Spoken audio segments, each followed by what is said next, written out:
Hello lovely viewers, आप सभी का मेरे यूट्यूब चैनल पूजा स्टोरी कॉर्नर में स्वागत है।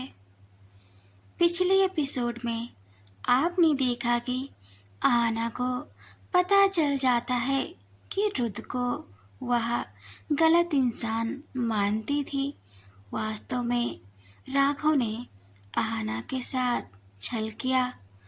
रुद्र शेखर से बताता है कि जो भी रजनी के साथ हुआ उसमें राघव का हाथ था।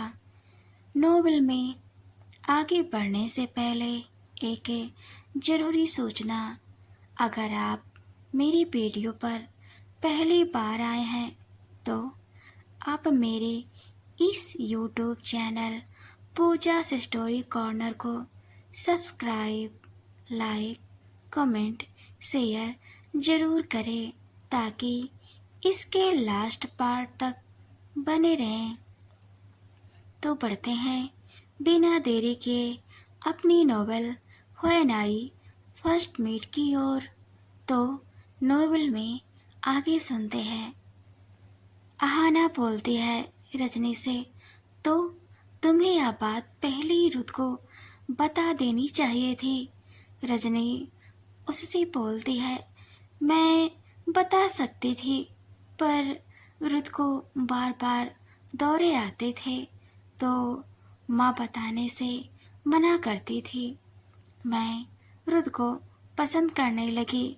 मैं चाहती थी कि मेरी शादी जल्द से जल्द हो जाए, इसलिए मुझे कोई चाहिए था जिससे मैं शादी कर सकूं और अपने गांव को बचा सकूं, क्योंकि गांव के किसी भी रीति रिवाज से मैं अनजान नहीं थी।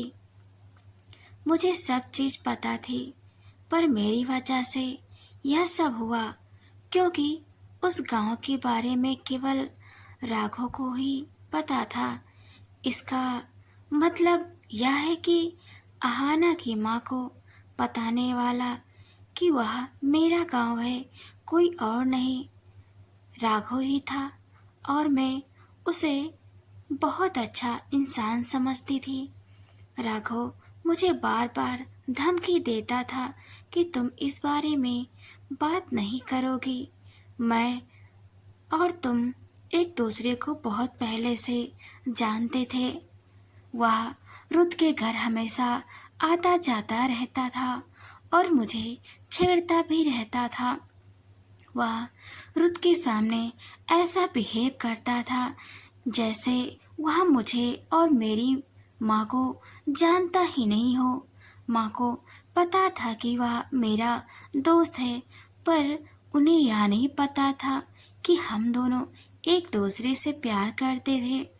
एक दिन वह मेरे पास आया और बोला, तुम्हें अब शादी की देरी नहीं करनी चाहिए, तुम्हें रुद्र से शादी जल्द से जल्द कर लेनी चाहिए।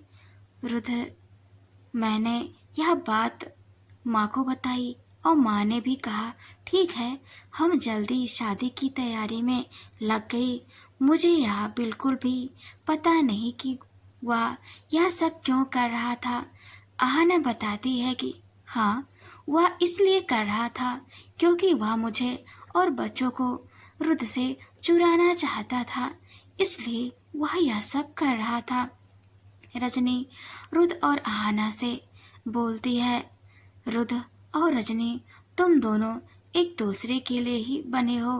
तभी रजनी बोलती है, रुद्र, मुझे उससे तुमसे बहुत सारी बात करनी है, पर सबसे इम्पोर्टेंट बात यह है कि राघव बच्चों को लेकर कहीं चला गया है और हमें बताया भी नहीं है। इतना सुनते ही रुद्र गुस्से में तिलमिला उठता है और बोलता है, इतने समय से तुम सब मुझसे बात कर रहे हो, इतनी बड़ी बात मुझे अब बता रही हो। रुद्र इतना गुस्सा हो जाता है कि मोबाइल को तुरंत फर्श पर पटक देता है और मोबाइल के चीथड़े उड़ जाते हैं। रुद्र शेखर से बोलता है, इन सब में अक्ल नहीं है क्या? पता नहीं कब आएगी। बच्चों को लेकर राघव पता नहीं कहाँ गया है, उसे मैं नहीं छोड़ूंगा।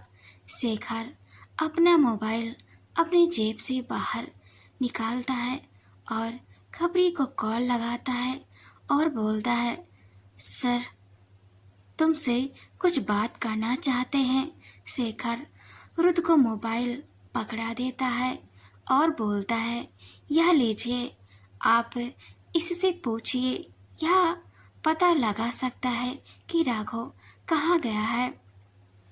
रुद्र बोलता है, ठीक है, मुझे दो।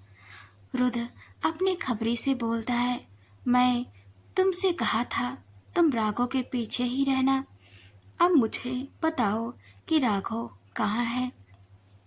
खबरी बोलता है, राघव तो आहाना की सौतेली माँ के घर जा रहा है, मैं इसका पीछा कर रहा हूँ, यह बस पहुँचने ही वाला है, मैं कुछ दूरी पर ही हूँ, इससे छिप रहा हूँ, कहीं इसकी नज़र मुझ पर न पड़ जाए। इतना सुनते ही मोबाइल डिस्कनेक्ट कर देता है और माखन लाल के पास कॉल करता है। बोलता है कि राघव बच्चों को लेकर आहाना की सौतेली माँ के पास गया हुआ है, तुम सब जल्दी से वहाँ के लिए निकलो।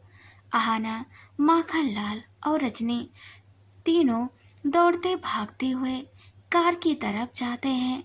आहाना सबको कार में बैठा देती है और कार में सब बैठकर बिला से बाहर निकल जाते हैं। रुद्र शेखर की ओर इशारा करता है। शेखर इशारा समझ जाता है कि अब यह वक्त आ गया है कि राघव के साथ क्या करना है। शेखर किसी के पास कॉल लगाता है, फिर कॉल डिस्कनेक्ट कर देता है। दोनों आहाना के गांव की तरफ निकल जाते हैं। शेखर बोलता है, वाह, सब पहुंच जाएंगे और देखना सर, वह सब राघव का क्या हाल करते हैं। रुद्र बोलता है, राघव को तो मैं ही देखूंगा, उसने जो मेरे साथ किया उसे उसका बदला तो चुकाना ही पड़ेगा। और यह आहाना की सौतेली माँ हाथ धोकर मेरे और आहाना के पीछे पड़ी हुई है। यह औरत के नाम पर कलंक है। जो औरत अपने सुहाग को मार सकती है, वह अपने बेटे और दामाद को नुकसान पहुंचा सकती है क्या।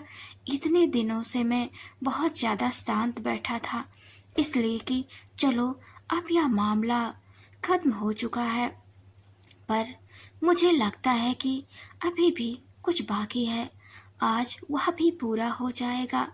रुद्र शेखर से कहता है, अब हमें देर नहीं करनी चाहिए, आज वो होगा जिसकी कल्पना उस राघव और निशा ने नहीं की होगी। शेखर और रुद्र आहाना के गांव निशा की स्टील फैक्ट्री के लिए निकल जाते हैं। उधर आहाना, रजनी और माखनलाल भी आहाना के गांव के लिए निकल जाते हैं। आहाना मन ही मन ईश्वर से प्रार्थना कर रही होती है कि उसके पति और बच्चों पर कोई भी आँच न आए। राघव ने मेरे साथ विश्वासघात किया है, उसे मैं बहुत बुरी सजा दूंगी। और माँ, मैंने माँ को हमेशा अपनी सगी माँ का दर्जा दिया, बट ये मेरी माँ कहलाने लायक ही नहीं है। अरे डायन भी 2 घर छोड़ के वार करती है और ये तो अपने ही परिवार को उजाड़ बैठी है। मैं सब कुछ भूल चुकी थी, अपने बच्चों के साथ आगे बढ़ चुकी थी, अब तो फैसला होकर ही रहेगा। माँ को मैं अपने हाथों से सजा दूंगी। रजनी कार को चला रही होती है, वह आहाना को देखते ही रहती है और मन में सोचती है कि ये क्या सोच रही होगी, कहीं ये रुद्र को दोबारा अपना ना ले, नहीं तो मेरा क्या होगा। उसे गुस्सा आ रहा होता है, कार की स्पीड तेज कर देती है, कार लड़ते लड़ते बचती है। माखनलाल रजनी से बोलता है, बेटा गाड़ी से सही से चलाओ। अगर नहीं आता है ठीक से चलाना तो आहाना को चलाने दो, उसे बहुत अच्छे से आता है कार चलाना। आज तो उसने किसी को भी नुकसान नहीं पहुंचाया आपकी कार से। हाँ, एक बार किसी ने जरूर उसकी कार को हिट किया था। खैर, तुम पीछे जाकर बैठो। माखनलाल आहाना से बोलते हैं, आहाना बेटा, तुम गाड़ी चलाओ। बट आहाना अपनी ही दुनिया में गुम हुई रहती है।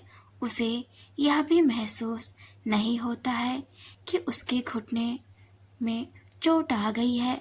वह बस अपनी पुरानी और नई जिंदगी में ही उलझी हुई रहती है।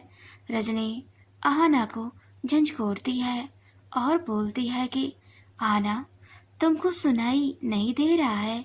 आहाना चौंक जाती है और रजनी की ओर देखती है और बोलती है, क्या हुआ?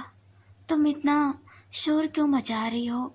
रजनी आहाना के घुटने से निकलते हुए खून को देख लेती है और बोलती है, आहाना प्लीज मुझे माफ कर दो, मैंने ये जानबूझकर नहीं किया। आहाना बोलती है, शांत हो जाओ पहले। रजनी, कोई बात नहीं, चलो समय पर बात मत करो, रुद्र भी पहुंच गया होगा। मुझे मेरे बच्चों को देखना है, मेरा दिल बैठा जा रहा है। रजनी बोलती है, तुमको चोट आई है, देखो तुम्हारे घुटने से खून बह रहा है।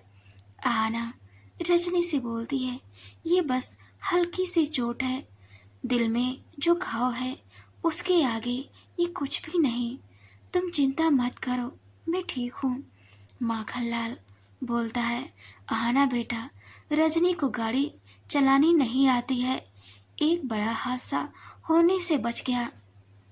आहाना बोलती है, काका, रजनी ने ये जानबूझकर नहीं किया होगा, सिचुएशन ऐसी ही हो गई है कि किसी से भी ऐसा हो सकता है। रजनी, तुम काका की बातों को दिल पर मत लगाना।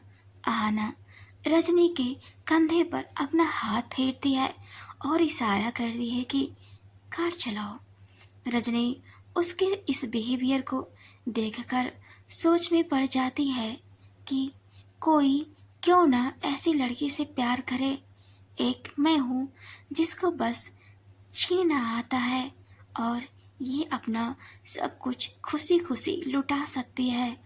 रजनी की आंखों में गुस्सा और जलन के आंसू आ रहे होते हैं। कुछ ही देर में वो सभी गांव पहुंच जाते हैं। आना रजनी से कार रोकने के लिए बोलती है। रजनी जैसे ही कार को थोड़ा सा धीमा ही की होती है कि आना कार से बाहर निकल जाती है और उसे कई जगह चोट भी लग जाती है। रजनी कार की ब्रेक मारती है। माखनलाल और रजनी कार से बाहर आते हैं। आहाना दहाड़े मार मार कर रो रही होती है।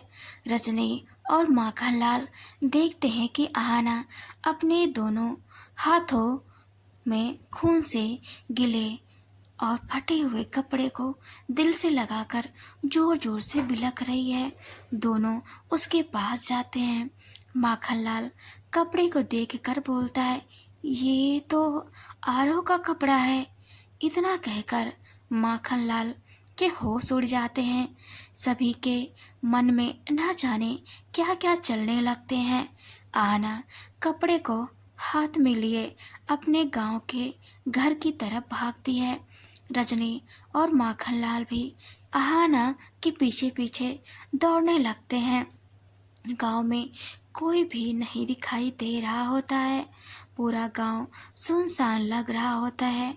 आहाना आरव और आध्या का नाम लेकर बार बार पुकार रही होती है, पर उसे वापस सिर्फ सन्नाटा ही सुनाई देता है। तभी रुद्र भी आ जाता है। शेखर रजनी के पास दौड़ के जाता है और रुद्र आना के पास। आना जैसे पागल हो गई होती है। रुद्र से बोलती है, रुद्र ये आरव का कपड़ा है, वो मुझे कहीं भी दिखाई नहीं दे रहा है, ना ही आद्या। रुद्र हमारे बच्चों को बचा लो, मैं अपने बच्चों के बगैर एक पल भी जी नहीं पाऊंगी। इतना कहकर रुद्र की बाहों में बेहोश हो जाती है। रुद्र आहाना को कार में लिटा देता है और बोलता है, रजनी तुम और माखनलाल काका आहाना का अच्छे से ध्यान रखो, मैं अपनी मदर इन लॉ से मिलकर आता हूँ। रुद्र आहाना के माथे को चूम लेता है और फिर गांव में चला जाता है। रजनी और माखनलाल उसे तब तक देखते हैं जब तक रुद्र और शेखर गांव में दिखना बंद नहीं हुए। उधर आहाना की सौतेली माँ आध्या और आरव के साथ गेम खेल रही होती है। आध्या और आरव को गेम के नाम पर उन दोनों के गले में रस्सी लगा रखी हुई होती है। आरव नीचे खड़ा होता है और आध्या आरव के कंधों पर अपने दोनों पैर रखे हुए होती है। दोनों में से कोई एक है अपनी जगह से हटा तो दोनों मारे जाएंगे। आरव और आध्या को ये गेम लग रहा होता है, दोनों खुश हो रहे होते हैं। आरव के कंधे में दर्द होने लगता है। राघव से बोलता है, पापा अब ये खेल मुझे नहीं खेलना है, मेरे कंधों में दर्द हो रहा है। तो उसके पास निशा जवाब में बोलती है, तो तुम गेम से आउट हो जाओगे और आद्या जीत जाएगी और उसे ही सारे टॉय मिलेंगे, सोच लो। आरव रोने लगता है। उसकी रोने की आवाज़ रुद्र और शेखर के कानों तक पहुंच जाती है। आरव आद्या के पैर अपने कंधों से हटा देता है, जिससे दोनों बच्चों के गले में लगी हुई रस्सी टाइट हो जाती है और आरव का शरीर रस्सी से लटक जाता है। दोनों बच्चे अपने हाथ पैर मार रहे होते हैं। निशा उन दोनों को देखकर हंस रही होती है। तभी राघव दूर से ही रस्सी पर गोली चला देता है, जिससे बच्चे जमीन पर आ गिरते हैं। निशा गुस्से से बौखला जाती है, राघव का गर्दन पकड़ लेती है और उसे बंदूक से छीनकर राघव को गोलियों से छलनी कर देती है। रुद्र और शेखर गोलियों की आवाज़ सुनकर उसी जगह पर पहुंच जाते हैं। आपको मेरी नॉवेल कैसी लगी मुझे कमेंट में ज़रूर बताएं और नॉवेल के नेक्स्ट एपिसोड में हम देखेंगे कि क्या राघव बच पाएगा, आहाना अपनी माँ से बदला लेगी या नहीं, क्या रुद्र राघव को माफ कर पाएगा, रजनी का क्या होगा, अब उसे कौन अपनाएगा, क्या वह भी रुद्र के साथ रहेगी या उसकी ज़िंदगी किसी और के साथ नया मोड़ लेगी। तो बने रहे मेरे YouTube channel Pooja's story corner में। Thanks for watching and keep supporting. So guys, मेरा ये नॉवेल आपको कैसा लग रहा है प्लीज़ मुझे ज़रूर बताएं। और ये नॉवेल जल्द ही ख़त्म होने वाला है, फिर स्टार्ट होगा एक नया नॉवेल।